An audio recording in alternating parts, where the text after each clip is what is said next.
This interview was conducted on September 13th, 2017 by Bobby Vaughn Jr. with a call to actions. I interviewed Jeffrey Wahlberg. He was a former anti-terrorist unit, part of a special team security unit at the Portsmouth gaseous diffusion plant in Piketon, Ohio. He is now a nuclear whistleblower and an independent investigator. We have Charles Chick Lawson. He was a former OSHA, Occupational Safety and Health Administration's certified investigator at the Portsmouth gaseous diffusion plant in Piketon, Ohio. He is now a nuclear whistleblower and an independent investigator. And we have Gary Vanderboe. He is formerly a project manager for Martin Marietta that transitioned to Lockheed Martin at the Paducah gaseous diffusion plant. He is currently Vice President of Commonwealth Environmental Services, LLC, and he is a nuclear whistleblower as well.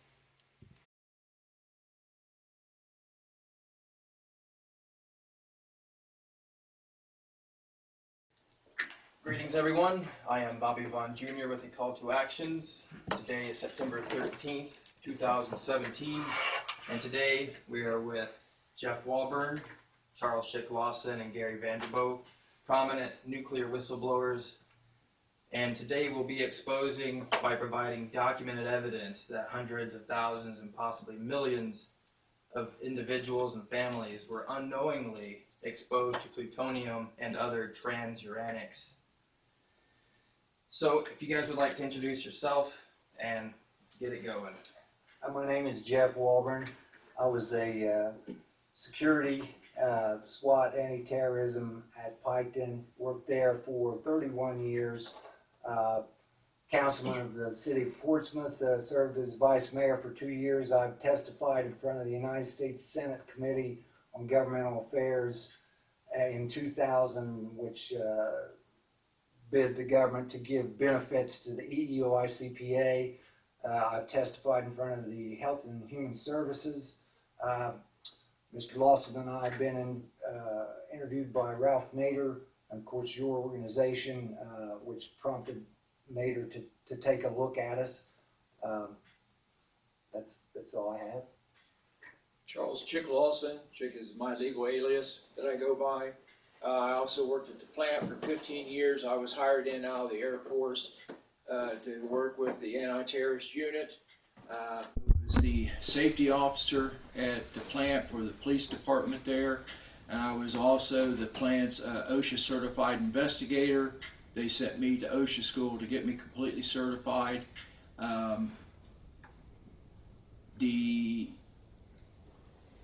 What happened was basically during my investigation, I found a lot of criminal acts, and because of that, when I got hurt in '97, they had me medically retired. They were afraid of my honesty and because of my religious beliefs. They said I couldn't be bought, and they were right. My name is Gary Vanderboe. I'm a nuclear whistleblower, employed by Lockheed Martin, Martin Marietta in 1992 as a project manager for future design of the C-746U landfill, which I operated for 14 years as the contractors evolved. I worked starting out with Martin Marietta, project engineer, then transitioned to Lockheed Martin. Lockheed was a very efficient, productive, and safety-oriented company where I worked for many years. And in 1998, Lockheed departed the contract for the Department of Energy contract replacement contractor Bechtel. From that point on, there was nothing that was done safety-wise. Waste was taken to the landfill illegally. When you tried to stop them, they threatened you. Your job, which was a project manager but licensed Kentucky landfill manager, was then threatened by certain individuals in Frankfurt. Politicians were involved, so we then became part of a group that supported the Department of Justice investigation, which led to even more retaliation by DOE and their contractors. Amazingly, the FBI, DOJ, OIG, all were set up in my landfill, and that point triggered retaliation coming from Bechtel, which we're in the process of refiling a Department of Energy OHA complaint. So we'll go through that discussion. Okay. It's my understanding, and there's documented proof, that these individuals in these communities and families are being exposed to plutonium and transuranics. But probably most people don't understand is plutonium is a synthetic uranium-derived element, but it's much more highly radioactive than uranium. And these sites are regulated to process uranium, but there was some plutonium contamination at these sites. Is that correct? That is correct. Correct. Yes. Yes. All right. Are you currently working on any plutonium cases right now? We, and I didn't mention, we're an authorized representative under the EOI-CPA, and so we have over 400 cases. And throughout our cases, we have the files that the employees worked under DOE and their contractors. Sometimes it's difficult to get the files because when we get into the files, or we finally get the files, we'll see where they were actually being exposed as recent as 2005 to transuranics in the process buildings. And so the answer to that is yes, we're seeing not only plutonium, americium, cesium-137, all the daughter products that came out of the spent nuclear fuel. Plutonium has been coming into the country since, was it 1950? 1953. 1953. If you see this document here, that's Dr. David Michaels. He was an Undersecretary of Energy. Okay. That's where he came to Piketon in 1999. So through the work of Mary Bird Davis,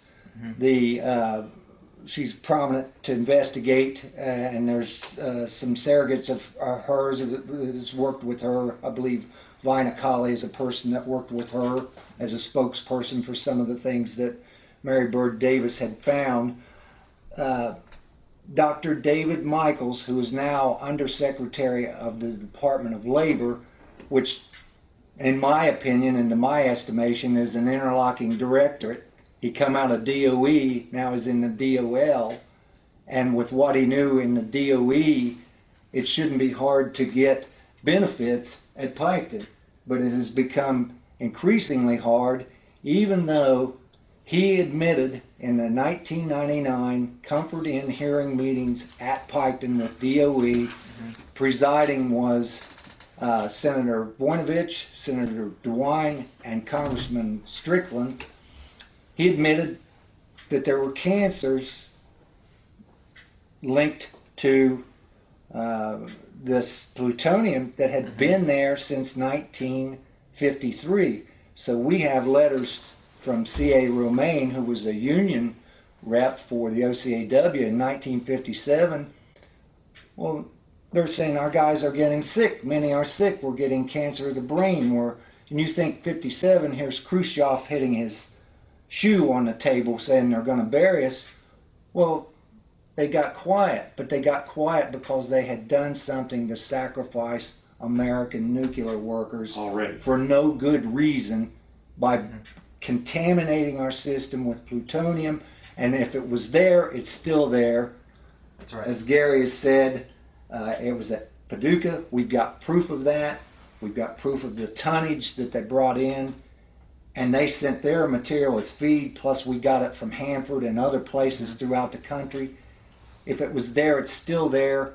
It didn't go away. It's not gone.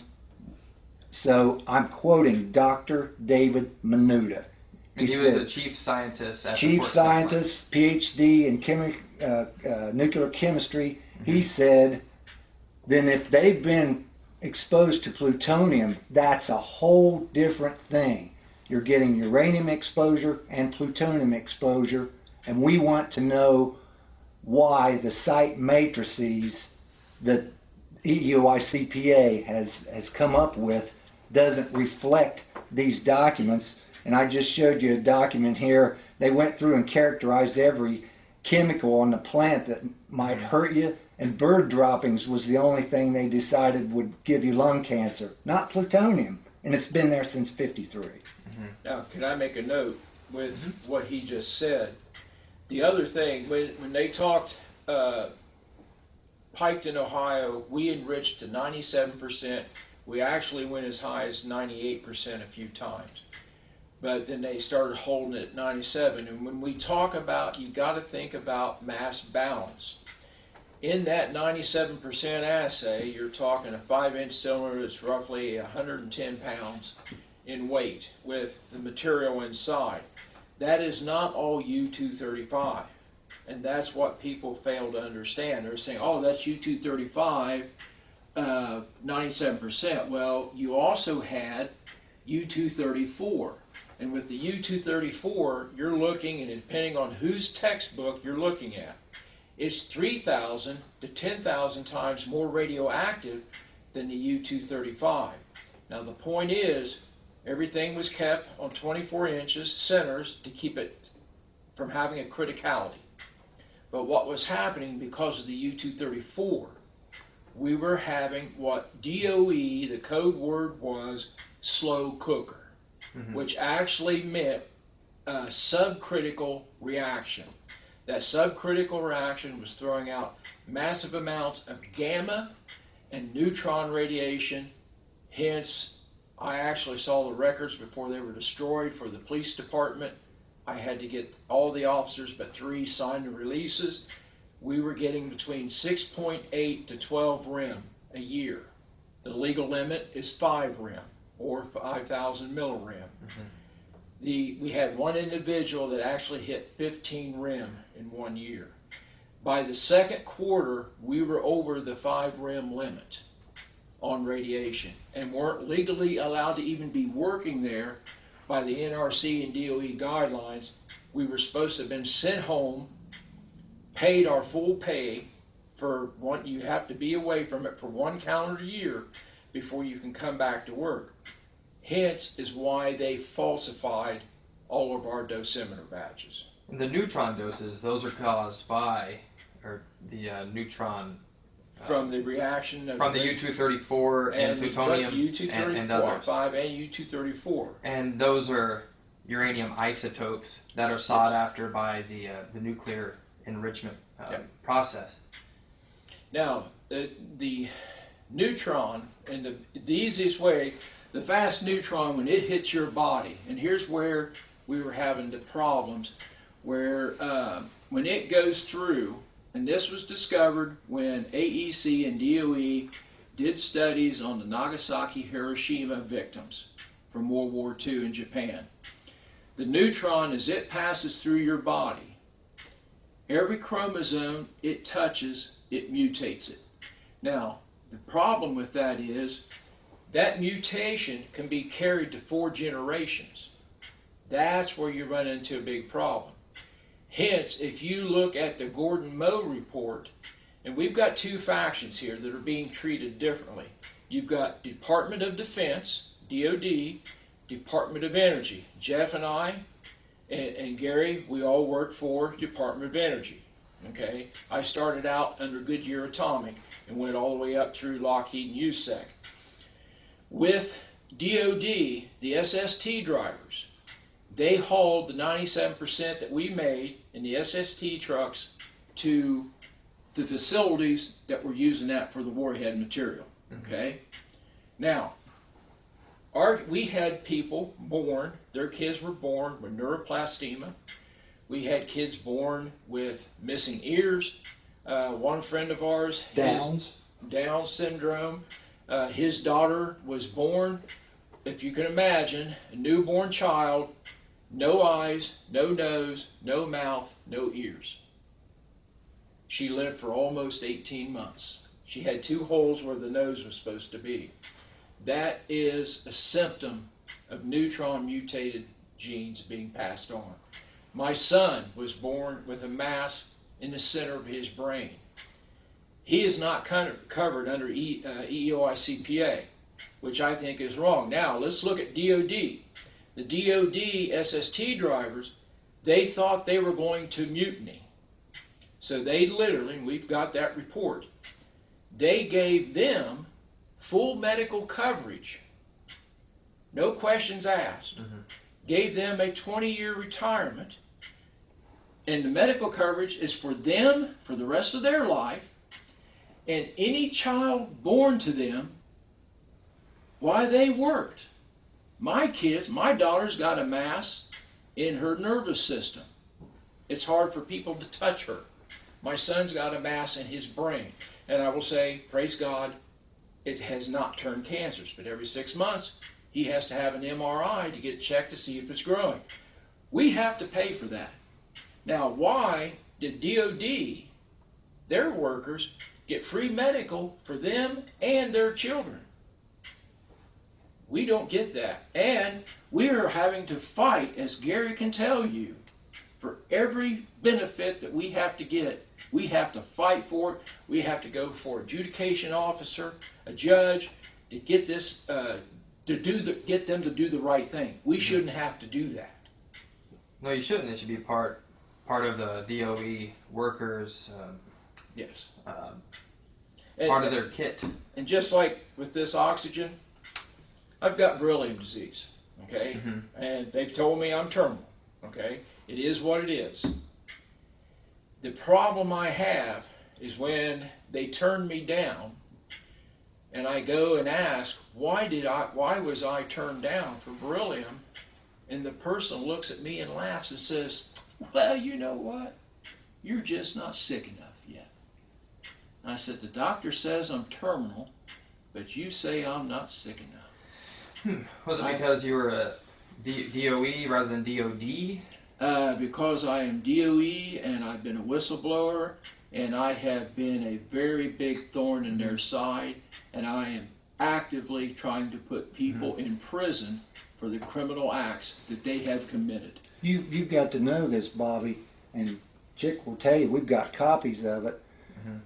I was burned internally. They put out training manuals that had Freddy Krueger, a person burned, as an example, and they were saying, well, those people would tell any lie to get that money. They go to Dr. Marcus Welby, their doctor, who will say anything. Well, when you look at the documents that we have, that if we do a finding of fact, that we stick them up on the wall, we'll see who's lying, and it's DOE and the Department of Labor are in a conspiracy to keep these workers from getting their benefits, and we have elected officials who are aware of it and are not doing their jobs, and some of those are right here in Paducah, Kentucky, and this is their area. Rand Paul, Ed Whitfield, Senator McConnell have been briefed. They know the criminality, and they are not doing their job. Let me add one more thing. I'm an authorized representative. I list myself, and my company is Commonwealth Environmental Services, which is, it doesn't come out and say Commonwealth EUI CPA Services. I'm versatile where I can go to the plant, sample material, and when I went into this, I could see there was a bigger corruption behind the scenes. When I go into, in 2008, after my company was founded in June of 2007, so we're 10 years old now. So I accumulate a lot of records from people that come in, and as a sick worker, and so we have the database. Now I've also told you a little bit about we had an investigation in Paducah that started based on 4 whistleblowers that filed a claim against Lockheed Martin for falsifying some waste characterization. Well, we really don't get to know what those lawsuits were about because they're filed under federal seal called the False Claims Act. DOJ then sends an investigation team in, and that's why they ended up 12 of them in my office, but I would be more than happy to show you the law book where they all signed in, copy of the pages. So Jack Kohler, Bill Campbell, Terry Moran, FBI agents, all of them sworn Paducah. Well, I don't know about anybody else, but if they'd showed up at Jeff's house, you'd have turned over everything, and said, this is what we've got. Well, I did. They got my database, they got my computer, downloaded everything, and we're investigating only the elements of the false claim fraud. In other words, somebody was making a lot of money billing the U.S. government for work they weren't performing properly. Now, we're not here to judge anybody, but I can tell you that the areas that I was working in were pristine clean based on people swearing that they were doing the job right. Well, as I told Bill Campbell, U.S. Attorney, many a time we've met, I can pick up the phone right now and have him in this conversation. Bill didn't understand what was going on with how waste could get out of the plant into the landfill. Well, I'm not here to judge Lockheed or Bechtel, but once I got done explaining to him what happened, I then became with one of the local attorneys at the time, George Johnson and I did not know, was representing Bechtel to defend Bechtel. We actually had the same attorney that was offered to us that was actually part of the false claims investigation, unbeknownst to us. Now, when these documents were pulled together, obviously, George Johnson set up the waste program at Paducah. In 1990, he started. I started in 92. We're from the outside of the plant. We don't have any connection. We're just from the real world.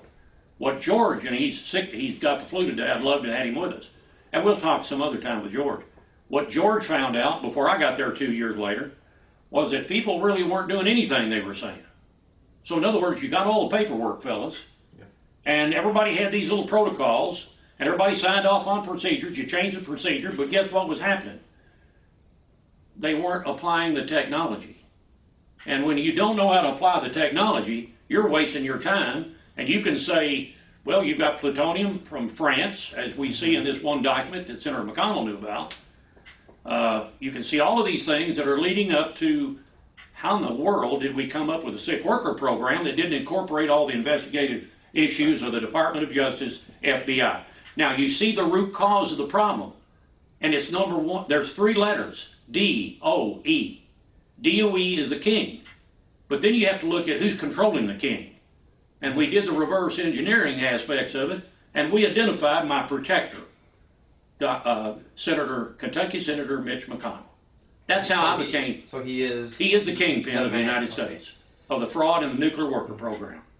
And if he's not, then meet us and refute our documents. That's right, and that's why he won't come to Paducah except the day before, and then it's announced in the Paducah Sun and WPSD. So here's what I did. I'm a nuclear whistleblower. I didn't go into this to be a whistleblower, but DOE classified me as a whistleblower. They labeled me a protected whistleblower.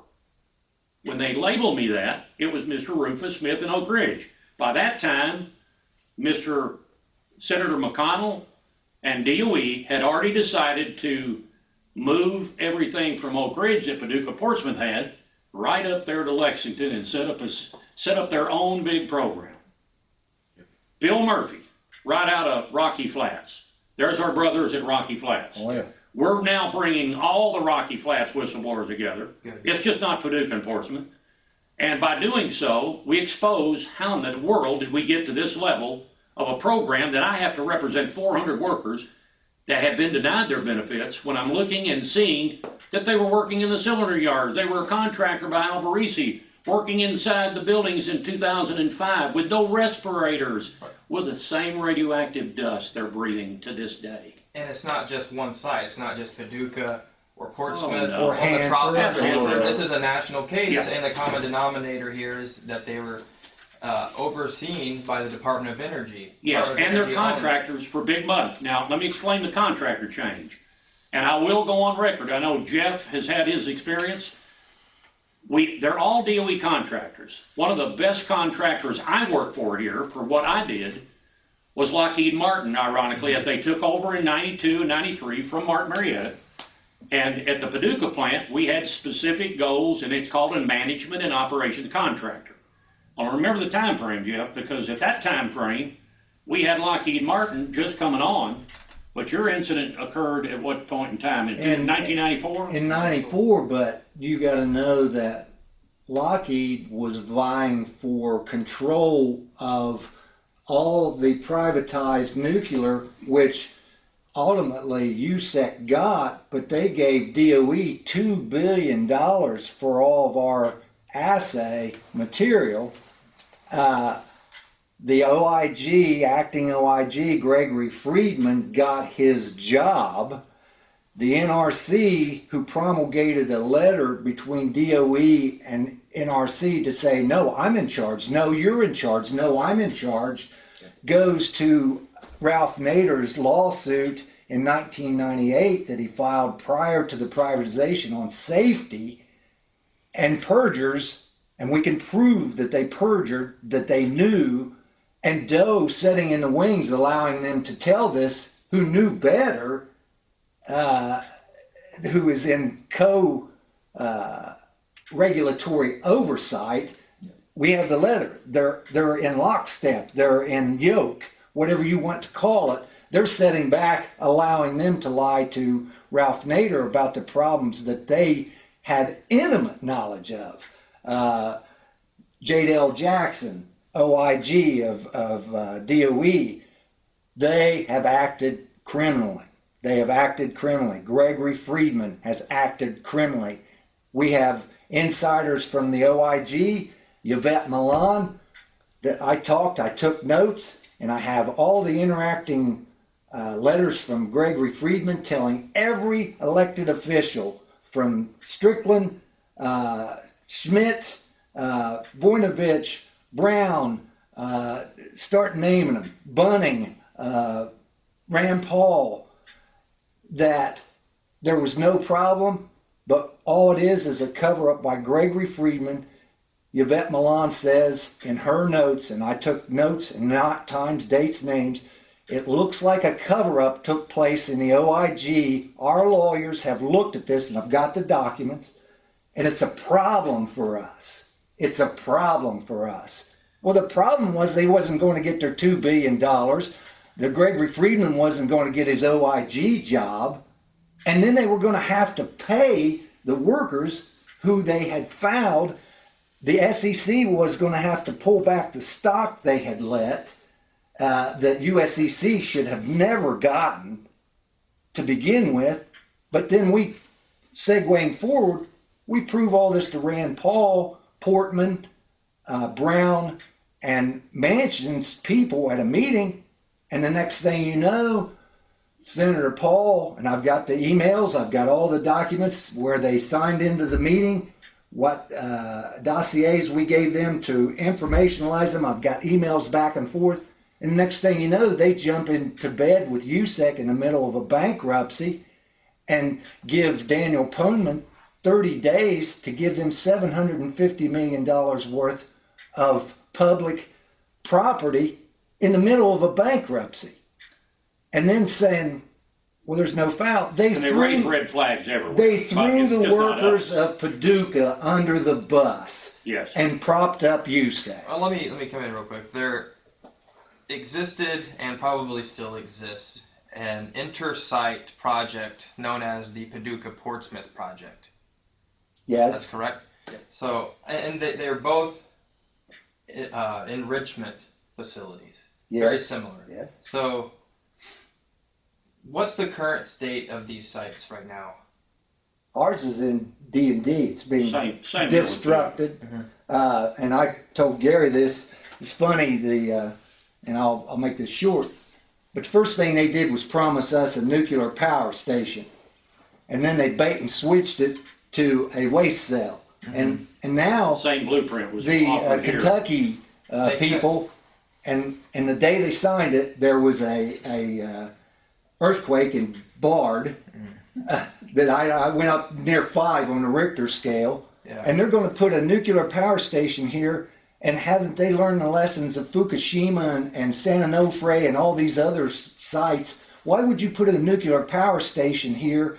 But they're true, and we believe their true aim and goal is to put a waste cell in Paducah. Yeah, they're doing the same. They're working off of a pattern. The Citizens Advisory Board meetings are allegedly a group of citizens that are to provide DOE to coordinate their work. They have the same thing. It's called a SSAB, right. Site-Specific Advisory Board in Portsmouth. And so I got to go, but I actually traveled to Portsmouth to sit in on one of their meetings, and I realized these are board members that are loyal to DOE and their agenda. There's no public invited. The public comes in and they're treated like you can only talk for 5 minutes. We're going to cut you off. I don't care what your point is. You're not going to be able to talk. That's not the intent of the federal program that's called FACA, which I can't even, Federal Advisory Commission Act. That's supposed to police these people on how they hold public meetings. There's no policing. It's a Gestapo tactic. When you go to the meetings, I enjoy them more than anything. You can go into them, you can go to their records, and I wish we had time. We might have a little time. I can take you to the one right over here that DOE sends everybody to. And when you go to these meetings, it used to be the record center. They're all gone now. There's one computer sitting there for public to access the records. Before that, I got to go in, and there was a former DOE site manager there by the name of Don Seaborg, who was banned from Paducah because he brought up the plutonium issue, fellas. And when he brought it up, he interviewed with the Courier-Journal, and Bill Murphy then swarmed in, fired him, took over. All of this information that's being gathered by DOE is flowing down to support. As a project manager, I lived it. So I know the work breakdown structure. All of this is DOE FAR, DEER, Department of Energy acquisition regulations. These are all federal things that you follow. And so what they did was move all of the operations out of Paducah so they didn't go through Oak Ridge. And there was a reason things needed to be in Oak Ridge. Everybody was accountable when it came through Oak Ridge. I know the people in Oak Ridge. They were good DOE people. But all of a sudden, out of the blue, McConnell decided he wanted to shift everything to Portsmouth and Paducah up here. And guess what's resulted in it? Millions. Instead of our budget that we had for $35 million, check the budget now. These Chamber of Commerce people just went to Washington. They need more money. $468 million is what they've got now. What in the world do you need with $468 million? Because you don't have the workforce to build that much money. They lowered the workers' pay $10 an hour, yet all the money has gone up. What for? The only thing you can actually say they're doing is what they tell you they're doing. But when I'm around, I can go in and, as a project manager, say, well, just like I did in July, you just gave a presentation of what you're going to do, and Lockheed's already done it. So in other words, all you have to do is go back and look what they're doing. To build the government, they're defrauding the government, in my opinion. But I'm not out there anymore, so I can't go in and show you where they're doing it. But if I had honest DOJ, and I say honest, DOJ and FBI investigators, and a clearance badge on me like I used to have, I'd go right in there and show you what you're doing. They're fleecing America by saying they're cleaning up plutonium. Jeff, every worker that DOJ asked, they asked me that, how do you clean up all this? The answer was, you can't. Right. So it's a money laundering operation. So all these citizens, we started tracking the city commission first. 5 counties adopted a resolution, 5 of the surrounding counties, including Massac County. Investigate the sick worker program. I don't know if you all have done that at Portsmouth. I don't know what they did. I did this for one reason. I wanted to tell the stories using the friends that I had in Western Kentucky, and then see what they did. Every one of them that I went to approved the resolutions for Mitch McConnell and everyone to investigate the fraud in the sick worker program. Now let's cut that up. 2012 that happened. It wasn't but 2 weeks later that in 2012, I went to the city commission and they refused. The mayor, this is one of our whistleblowers. The mayor of Paducah, on camera, with Mike Driver in the audience, with 5 of my nuclear workers, proceeded to give us a lecture that we're not going to do anything and we're not going to talk about all the issues with the sick workers that all the other counties had just had a resolution to investigate. Now there was a last county that joined us, McCracken County. So the political leaders that we had set up in McCracken County had actually continued to hear the story starting in 2008. They were shocking. But remember, when they hear shocking stuff, Who is the king of the program? Mitch DOE. McConnell. Well, and Well, DOE, Mitch McConnell, well, but DOE is common to but- every site in the country. Yeah, 2008, get the timing. They already knew DOE was the controller of everything here, but there was a controller of DOE that we didn't realize until we just got this out of a box 2 weeks ago. So this is very important, Bobby, because 2 weeks ago, we didn't know that Senator McConnell, and by the way, this is not public yet. We've sent it out to a few people and shown it, Jeff, but it's very important because what this triggers in my view, but I'm not an attorney, but I've been around too many of them. But if this says what it does based on all the other documentation you've got, this tells me that Donald Trump needs to know that Mitch McConnell in 1999 was aware that how many, let me put my glasses on here, 7.3 metric tons were at the Paducah plant because they checked it when they did a when they did a canister characterization. And he even said the transuranic contamination was discovered during a canister characterization project launched in the wake of the revelations that Paducah workers were unwittingly exposed to neptunium, plutonium, and other transuranic elements that we're going to talk about eventually, but not now. So we're getting this on the record today. It's all about a chronological timeline. So in other words, tell me if Mitch McConnell, after you see this weapons complex monitor reported this, and this is all documented, but here's the important thing, Bobby, because and I mentioned this to Greg Landorf, we need people besides names Wahlberg, Lawson, and Gary Vanderbilt to do the FOIAs.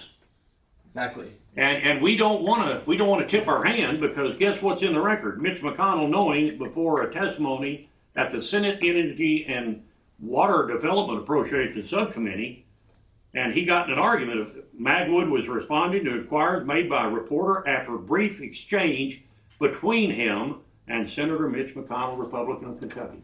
Now, if you know when this came public, because see, this was under seal. This was not supposed to be out where anybody saw it. So when the story broke was probably that Sunday morning. And so once that Sunday morning tells you right after that Mitch McConnell was aware of plutonium and neptunium at Paducah. Does he deny it now? Oh, they all deny it. As of last week.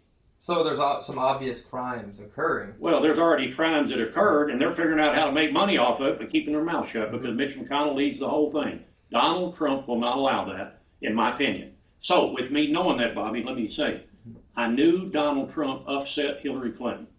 Oh, I didn't believe Hillary Clinton's going to be any better than anybody else. Because remember, 8 years Obama was doing this. And before him. And Bush. And Bush. And it was all Bill Clinton. They are all in on it. You're talking about little kids in a recess, and they all argue with each other, but they got a handshake behind the scenes. This is beneficial to keep her mouth shut. We can get filthy rich. Well, but then comes McConnell, and he's now caught. But when you start looking at the chronological timeline that all lawsuits are developed under, you find that Mitch McConnell was fully aware. But when they did the review of the special exposure cohort for each site, they put Paducah, Portsmouth, and Oak Ridge into a limit of before February 92 if you worked there 250 days. Well, guess what? This is after 1992, and it goes all the way up to the present date, so the SEC is flawed. So do you know how many people have been denied in Western Kentucky because they didn't work there 250 days before 92, which is totally irrelevant? And so they picked this. Mitch McConnell knew that the plutonium was there. The law then was written where you couldn't be compensated after 92. So that's called an addendum to the special exposure cohort. But nobody will approve one for Paducah, because I've already loaded it and told them the whole story of the fraud. Now that ought to be a congressional investigation, and those that are responsible for concealing the plutonium and neptunium that the kids are dying from, exposed, brain cancers, rampant. Go down to Vanderbilt and they'll ask you, what are you all doing up there? Well, the cancer clusters are here.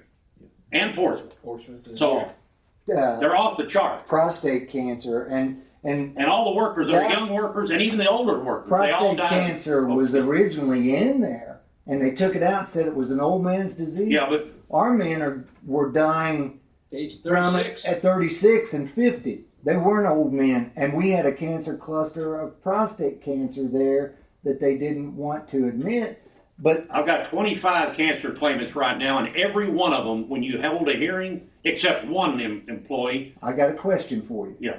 Did you ever have a nose swab or fecal sample test in all the years? I was there 31 years at Portsmouth, and supposedly, and if someone can correct me that that's not it, the Dr. David Minuta, who was chief scientist, said they didn't even tell him there was plutonium when he came to Portsmouth.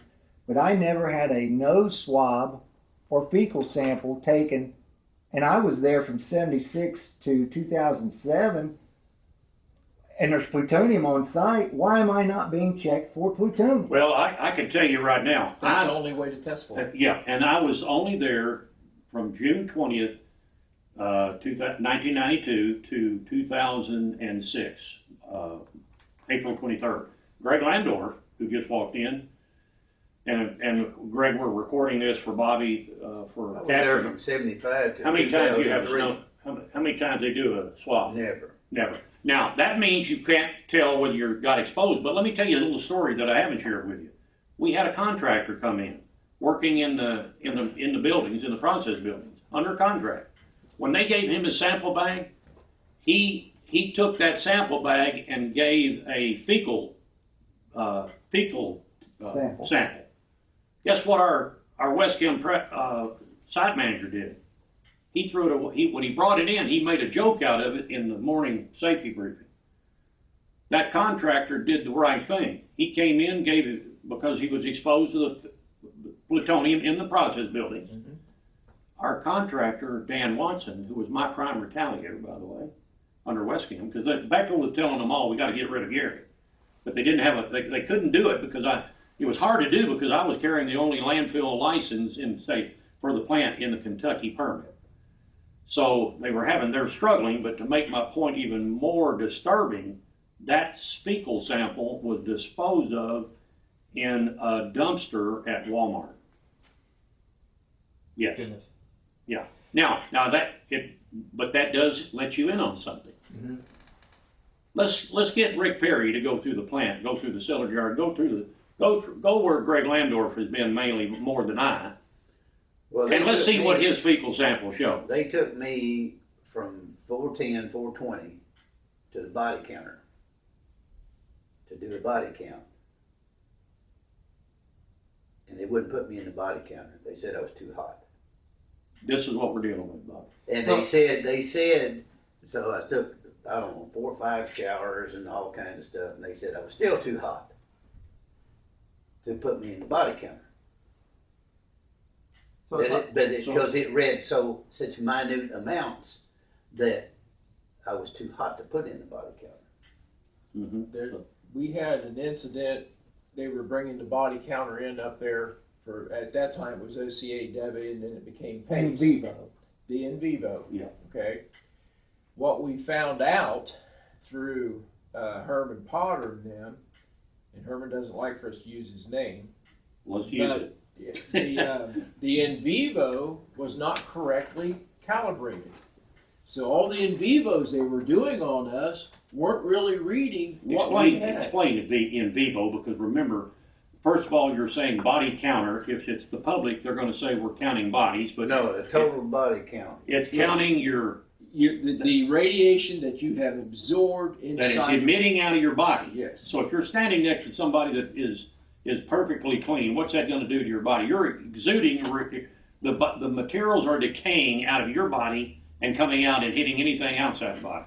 Right, if you're holding your granddaughter Yeah, on her lap. yeah, they don't want you doing that. It's hitting them. Yeah. So how many? Okay, and that's a big thing Or your because child. if the in vivo, which is internal, they're doing an internal dosage. Yeah, and that internal dosage is then what Greg just pointed out is not being counted because he was too hot and they wanted to get it lower, right? What you've got to know, and we'll get to this, and I think Charles ought to tell it, but we have a 1979 letter that came to me anonymously, and they didn't want to sign it, so they sent it. I won't tell you who they sent it to, but this person goes, I think you want this. They thought I was you. You want this. So I get this letter, John Bransford, a mea culpa letter. We have the letter. He is telling that they brought in lawyers who were doctors and that they did not want to marry the internal IH with the external HP. And this in vivo looked like a large semi-trailer, and you would lay on a table much like an X-ray table, and they would play music, and they said you have to stay completely still. Well, this machine would go across your body and check and see where the radionuclides or the plutonium, whatever it was, what organ is what it? organ it was in. that they were in. So what Goodyear was doing, and this is Goodyear, and this is the letter, This is the letter right here. You want to John Bransford, and he's writing to Raphael Moore from the OCAW saying, well, your hothead striker up there at Piketon, which they were talking about Denny Bloomfield, he's a laughing stock to Doe et al. And he says they are pulling the wool over the union's eyes. And he said they had a man that wanted to tell what was going on. He said they made me destroy all the tapes and records. In 79. In 1979, and they did not want the IH and HP married together to show why the workers were getting sick.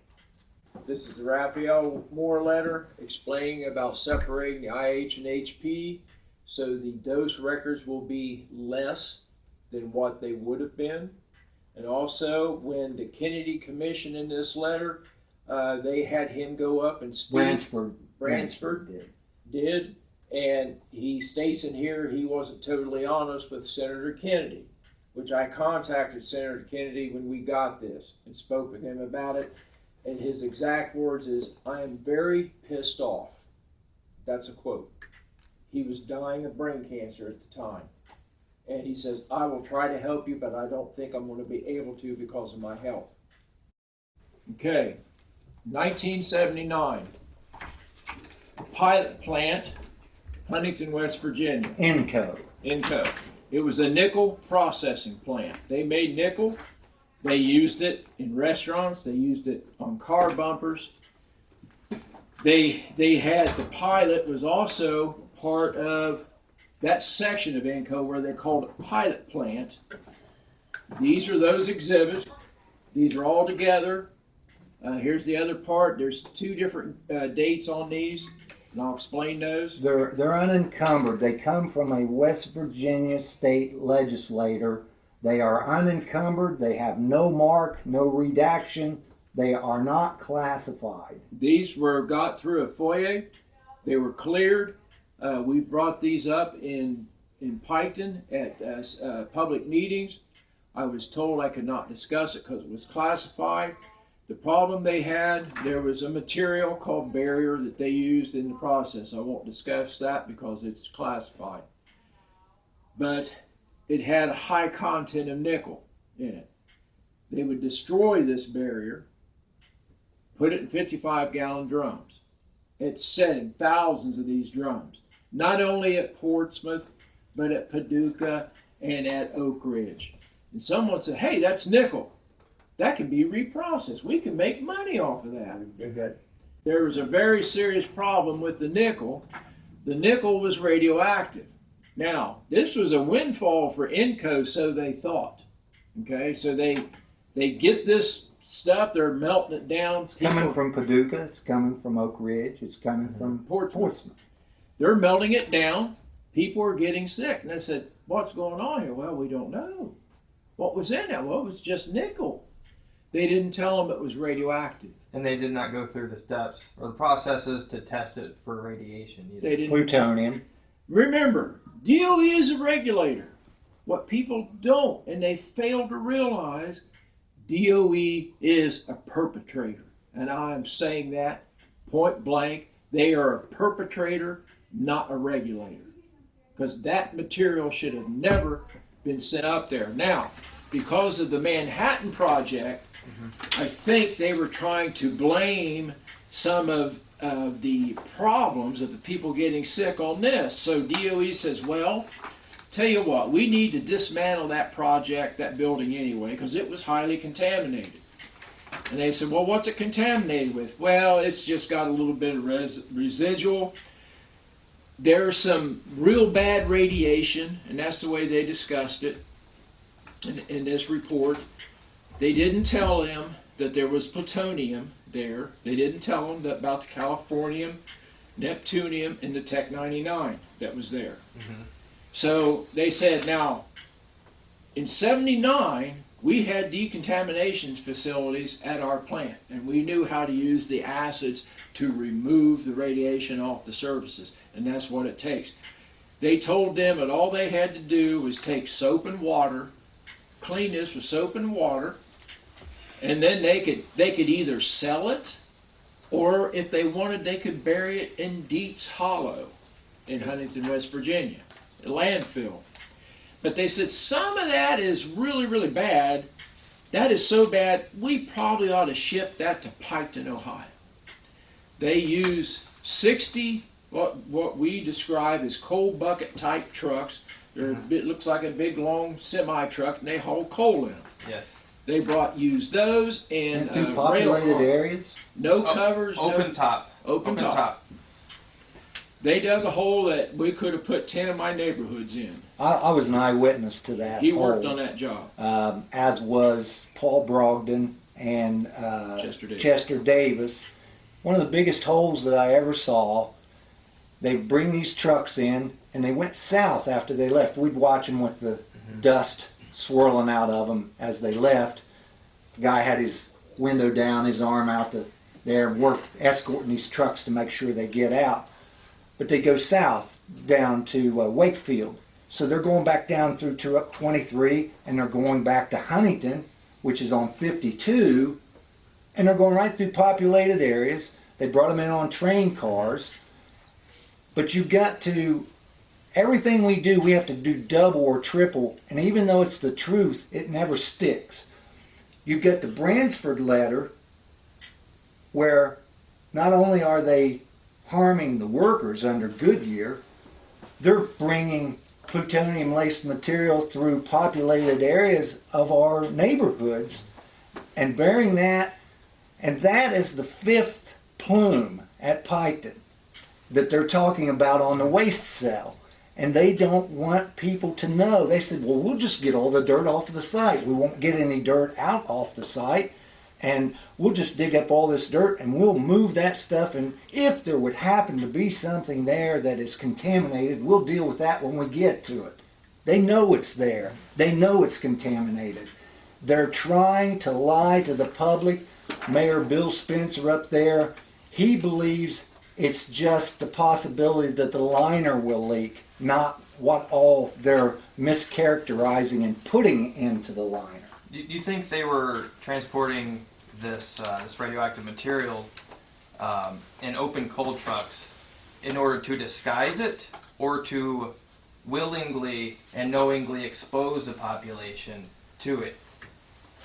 I don't think they willingly exposed. I think it was a money thing.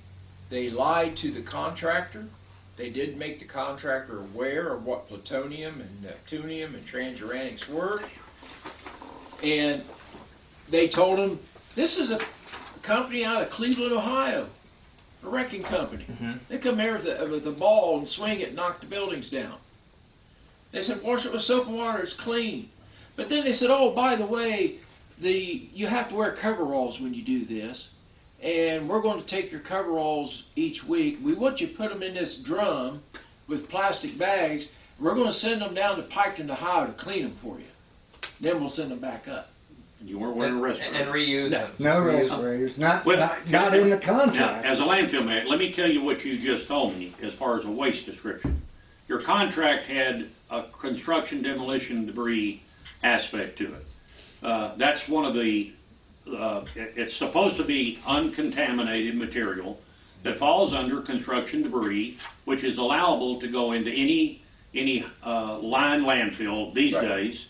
In Kentucky, it's called a contained landfill because they can have C, D, and D landfills, but most people will go ahead and build a contained landfill like we did at the plant that I helped design, change the design for an area fill landfill. A contained landfill, you can go out here and dump it right behind any hollow and start filling it in, a C, D, and D landfill, excuse me. And there's an implication that somebody said it's all clean, and therefore, if you looked at it, it's just timber and various inert materials. It's not garbage with crucible garbage, and there's any juice with it, leachate. And so you just dump it over here in any Joe Blow's 1 acre and it's permit by rule landfill a lot of times. Mm-hmm. But what you didn't know was that there's people in between that are already setting up, hey, let's go move this. We'll call it the project team for DOE, setting up, let's set up this as a CDD and disposal. We'll just tell them it's all debris, clean debris, and nobody's going to guess that it isn't, and we're going to ship it out, and contractor won't know any different, so he unwittingly came in, hauled it in open top trucks. I've seen it 100 times at the plant and Paducah. Well, and they went right through the neighborhood. It's pure irresponsibility. Well, it's criminal. Let me tell you what it really is. Negligence. It's criminal now.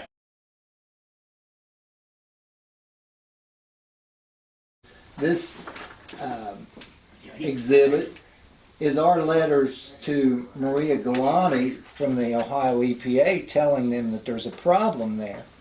Well, whenever the Ohio EPA finds out that she knows too much, and she's been over this site 23 years, they tell me, they said, well, once a person's there for 5 years, we just rotate them out. I said, she's been there 23 years at the plant. So they put a boy named Dustin Teshuti in the saddle, a new cowboy that knows nothing or knows little. So we wrote Maria Galante, but then we sent the letter from Maria Galante to Dustin Teshuti, so Dustin Teshuti knows what Maria Galante knows, that there's a problem. But then we start writing state legislators.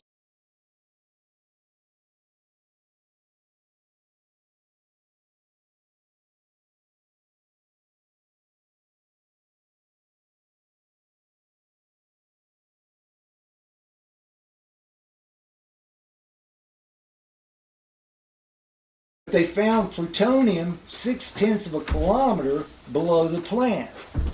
Plutonium not naturally occurring in nature. Yeah. So the only way that you could figure is that this single stage sewer system, which I dealt with the EPA in Ohio, they're going to fine us $25,000 a day till we put a double stage in. Right. So it's treated twice, but infiltration, water from downspouts, it could be any number of things, but it comes in there, creates a soup, runs off. Dr. David Minuta, who characterized some of their figures, and once again we say DOE's figures, but he said that's not naturally occurring in nature. Why would plutonium be 0.6 of a kilometer below the plant? I said ingestion. And so the workers are, if they're ingesting Tech 99 or whatever it is, it's going into the sewer system and running off in the water. Would you consider any of these exposures to be intentional human radiation experiments conducted by DOE and DOD? There were CIA, there were all kinds but in these cases it was... I think it's callous disregard. Well, I think there's enough evidence nationally. Is that an affidavit? And finally, nuclear whistleblowers are working together on a national scale to get something done, because the corruption and the mass murdering is really what it equates to, is mass murdering, has occurred for way too long and has attempted to be swept under the rug, but there are mountains of evidence now that are coming forward, and it's very important for everybody to work together and provide this evidence to where it is so overwhelming that they're forced to investigate. people were still getting sick after they did the D&D. So DOE, they sent a team from Oak Ridge, had a contractor come up. They did more samples. This all came through the FOIA. And when they went through, that's when they found plutonium 0.6 of a kilometer from the plant. Now, plutonium is not naturally occurring. There's only one place on Earth that has natural occurring plutonium, and that's in Africa. A meteor supposedly hit there and caused it. Now, that's the only place. They found plutonium, neptunium, californium, and Tech-99. They went to the mayor and the city council and says, we didn't find anything. We found zinc, we found copper, minerals, nickel, yeah, stuff minerals. like that. They didn't tell them about that. So they lied. Now, Dave Menuda, we also got the numbers for the plutonium. He figured it out, that it was plutonium, based on, and I'm not a physicist, based on that, he was able to come up with Nuclear numbers. Yeah, the nuclear numbers. Okay, so again, they're lying.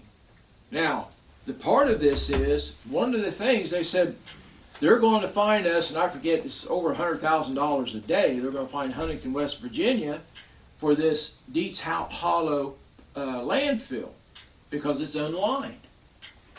Guess who now owns Dietz Hollow landfill? DOE. No.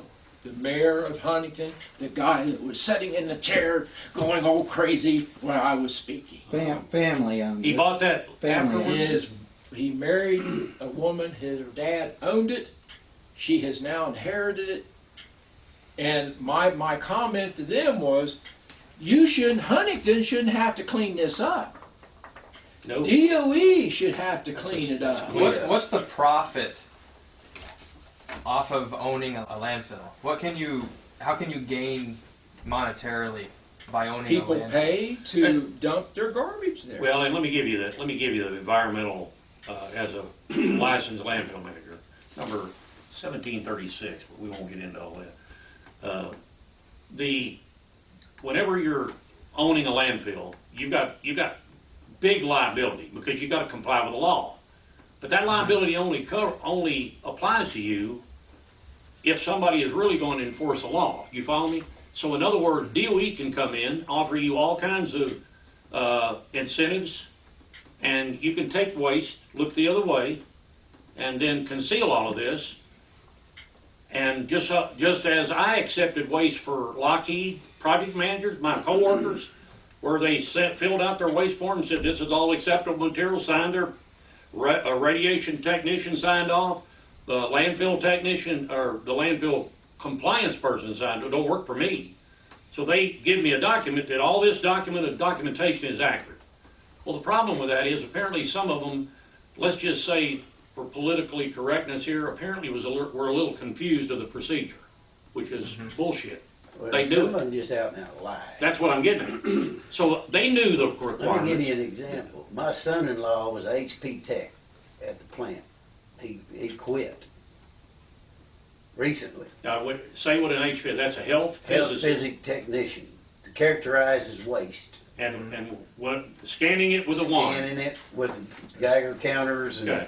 and other Check for radiation. to check for radiation. So this worked 100% and right. characterizes the radiation, whether it's plutonium, technetium, whatever it is, whatever it is, he characterizes it.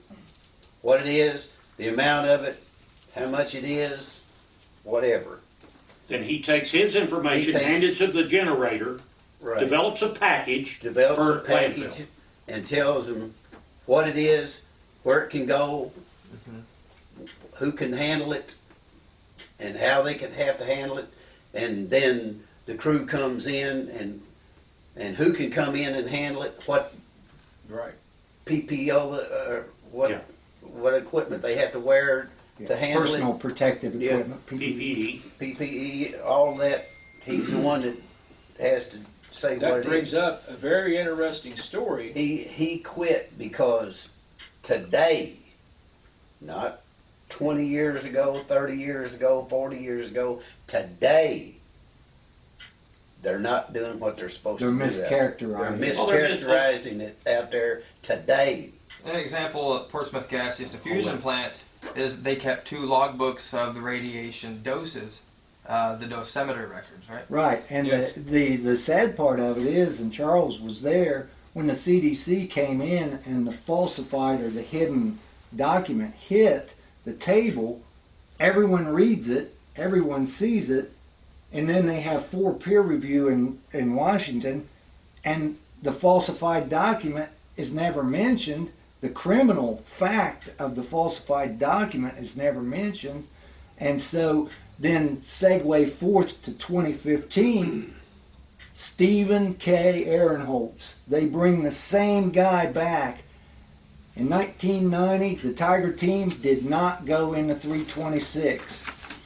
2015, they bring the CDC in to look at Piketon. They do not go into 326. They say that Stephen K. Ehrenholz and the people there are not qualified to enter the 326. They were there when it was operational.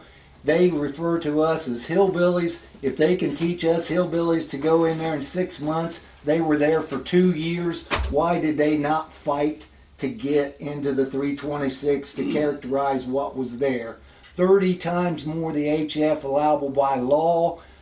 Quoting Dr. Minuta, if plutonium was in the pipes, it is in the pipes. And they're cutting the pipes. They're cutting And the it's- Right now. Now let me. me, he just mentioned a Tiger team report. At Paducah, they quickly, once the issues got out, once the issues got out, now this was the Paducah report, so get the timeline here. On October 1999, DOE already was aware of the false claims filed accusing DOE and contractors of poisoning the workers and falsifying their waste. So that was under seal in the federal courthouse. Somehow that document leaked out. Well, DOE is one of the, it didn't have to leak out, because when you file a false claims, I filed 2 of them, by the way, I should know. And I've won both of them against Bechtel. And so when you file them, they go to DOE. DOE then has the inside hand. This goes to the Secretary of Energy, a copy of it. They immediately knew they were in trouble. So here's what caught them. They were issued this report and probably did one for Portsmouth too. We have. So he's got the report. The ideal thing is, they threw the contractors under the bus, Neptunium everywhere, everything right here. But they knew they were caught before they could get the McConnell team going. Now see the 99, what's this timeline right here say? This letter here, which was Exhibit 1, says McConnell knew in 99, late 99 I would say, right after this report was generated, right, because see this is October 99. Ours come in 90. Okay. April 5th, 1990. They were trying to get ready. Well, and that, I take that stand corrected. This is the environmental investigation report. Okay. There was a 1990 report, but I don't have that one here because I'm showing a timeline here, because see, look at the dates. But what you had 2000 was February. in the walk up to the privatization of nuclear. Yes. They brought in Burns and Rowe, who did a characterization of the site, and they did a systems analysis, is what they did. And their findings were that they weren't even qualified to run the plant, and they didn't even go into the 326. But something unique in this draft that someone hit me in the belly with and said that I needed it. Read it into the record here. Okay. This is the April 5th, 1990 draft Tiger Team report. Note, it says Exhibit 5 on the bottom. It's a bait stamp, or this was submitted to the Justice Department. Sure. Okay. In this report, it says, it was alleged in discussions that on occasion operators have defeated compressor seal alarms. Defeating any alarm is an unsatisfactory operating practice. To view the frequent seal failures now being experienced, this allegation is disturbing. Production management should investigate this matter objectively and provide plant management with the results of the investigation. The steps taken and the assurance provided that this unsatisfactory practice has been corrected. Now the problem was the seals, the way the seals were made is classified, and I can't discuss that. But what I can say is the seals you had thousands upon thousands of seals and the compressors and the pipes all through each process building. And they were a plate that That's enough. they were a plate that fit in between valves. So they wouldn't leak. Right. And that Really? Or they're not, oh, let me say, they shouldn't leak. they weren't supposed to leak. As designed, they were As- not to leak. Yeah. But they weren't using enough people to create new seals, because they had to make these seals themselves. Special made. They were failing faster than they could remake them and replace them. So we were breathing in enriched uranium, we were breathing in arsenic, we were getting phosgene, we were getting Processed beryllium, gas, we were getting U-234, U-235, plutonium, all this, and this here, now here, you see they put an X on it? The reason they did that, the president of the union for OCAW at the time says, oh guys, this is really bad for us if they find out our people were helping them defeat these alarms. That's going to look bad on the union. If you'll remove that from the report, we'll work with you. They didn't tell our union. I never saw this until years later.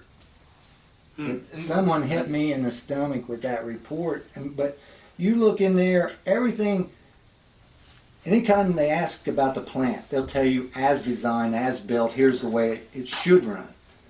But within this report, on page 19, I believe, it's in there, things were wired around, they were not as they were designed, there were things there that shouldn't have been there, and there were not things there that should have been there to do with safety, and that was the criticality alarm safety system. They were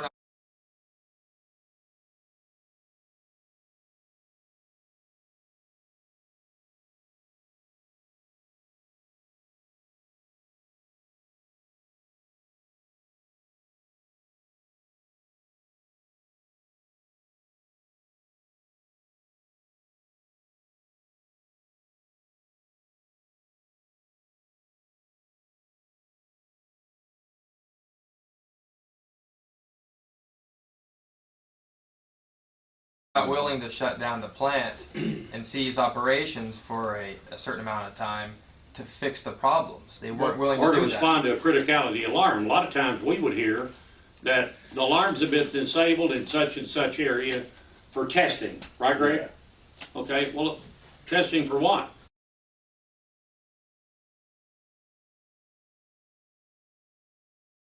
How many times do you test a criticality alarm? Well, you have to understand that back in the 70s, especially early 80s, we were of the mindset that if it ever shut down, it'd never start back up. We felt that way at Pike. Yeah, that's what they always Because say. it would freeze out, and Right. that was it. We were down. Yeah, because of the coal standby Right. elements Right. that we gave Bill Murphy Which right was- before we shut down. We're getting into things that we couldn't talk about again. But anyway, that was the mindset back then. Since then, the mindset has changed. But back then, you just couldn't shut down, period. It had to run. So you did what you had to do to keep it running. Page 19 of this basically is saying anytime you made a design change on a safety system, it had to be approved, had to be drawn out and submitted. USQ. Yeah, Yeah. and they didn't do it. They just did what they wanted to do. If it was annoyance, they'd defeat it. So we had people being exposed to things that they should have never been exposed to.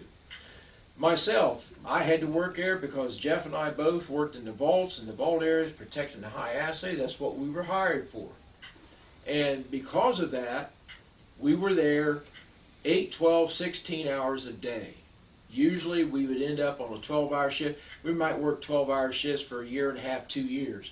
And because we carried full automatic weapons, the MP5As and different other weapons that we had to our disposal, we weren't allowed to work more than 16 hours. We had to have a break time. Well, what you got to consider, your plant, just like our plant, they're built out in the middle of nowhere.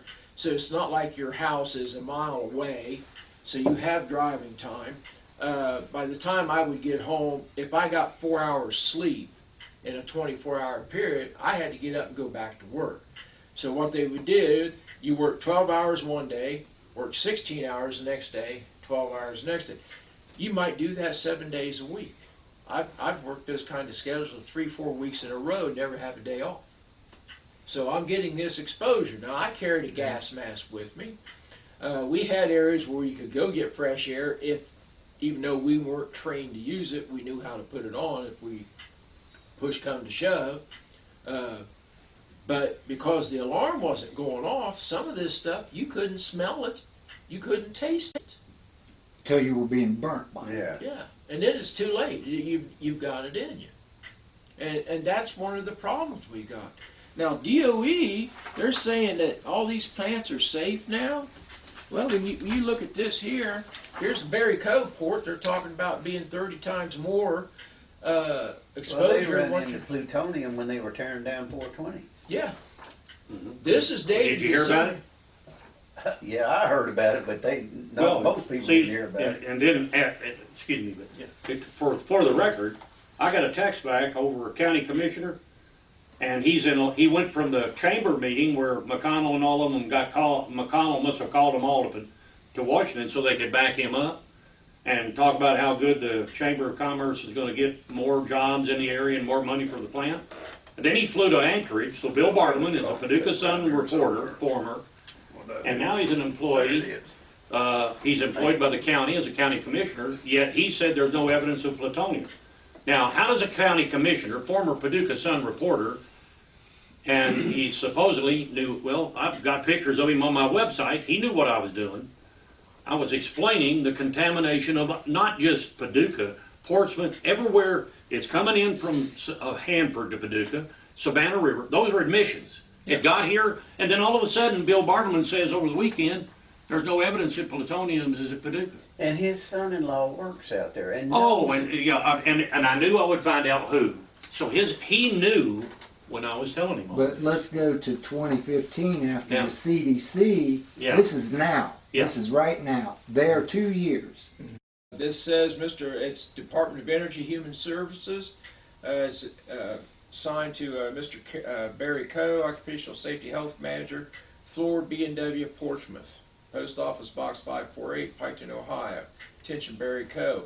This is talking about the exposures and how high that they're having, 30 times the legal limit Of HF. of HF. Going to atmosphere. That's just HF.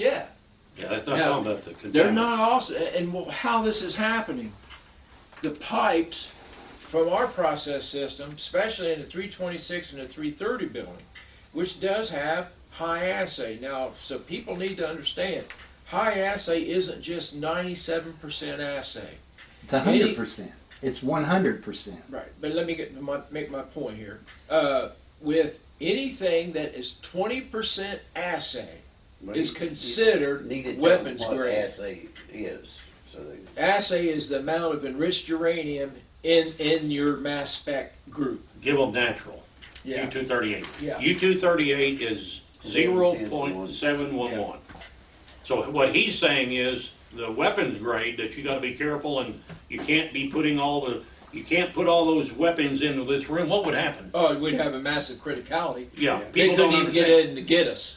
Yeah, there would be a blue flash and an atomic bomb go off, and that's why they have what's called Criticality. of well, assay. they have the spacing in the containers. Right, Right. 24 Because, inch. 24 inch, you got to have a distance between these pieces of equipment. But the only way we're going to convince Paducah Commission meetings officials and the chamber is to hold a criticality alarm, hold a true criticality by standing right there and having the city mayor and the judge executive push these two elements together and watch the blue flash. Right? I don't want to be there when you. No, we're gonna be behind lead shields. But that's the only way they're gonna watch them run, when you hand them two pieces of metal and say, now we're gonna step out of the hallway and we're gonna dress in our lead suits. But just mayor and judge, put those two together and watch what happens. And it'll turn to a blue flash. the same thing that happened in Los Alamos Yes. when the guy dropped a pin and he got instantaneously, how many thousand? It's out there. I mean, I just read it the other day. It's shocking. It was instant death for one of them, and they were like, he was 2 foot. Well, he was the one that did it, and then these guys died. And guess what happens? They were experimented on for the rest of their life, and DOE and AEC never paid one single medical bill while they were being experimented on. Yeah. Now that's what we're looking at here. When you look at this, everybody says you don't want to bring up human experimentation, right? Right? That's what they say. Don't talk about Don't it. ever talk about that. Well, we're not talking about it, are we? Hazel O'Leary brought it up. Yeah. We didn't Well, have to. okay, and we didn't have to, but we're not stupid. So what, is that a veiled threat to us when we bring all of this together and say, It is.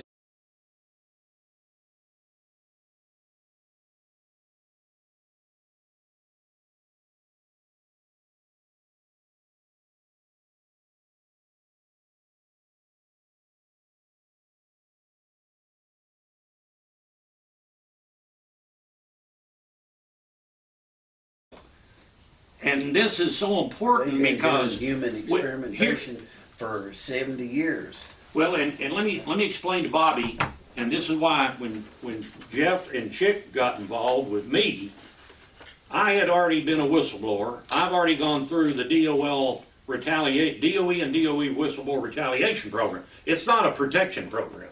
There is no whistleblower protection in the United States for nuclear workers. Now, Walt Tamasatis had them in pretty good shape, apparently. So he did settle. I'm proud of him. I don't give a darn if I settle or not. How about you, Jeff? I don't want to say that I wouldn't. You never say you won't. But I'm not in this for a settlement. I'm in this because we got kids in this community with brain tumors. Here's what I'm, and nobody wants here's them to what know I'm about saying right now, is that there's so many people. You've got this grassroots DIAB group that went in with the Department of Labor. Well, we have Larry Elliott. He's on record. Who is he now? Larry Elliott was the head person with Dr. James Neaton at the EEOICPA Cincinnati division. He reads our documents and he says there was a criminal conspiracy at Piketon to alter radiation dose. Which we had that. And he says it again in another meeting. But everyone present Do I have the document? at the meeting They got the document. was all officials in the EEOICPA program, and I said, did you or did you not say it? He said, yes, we said that.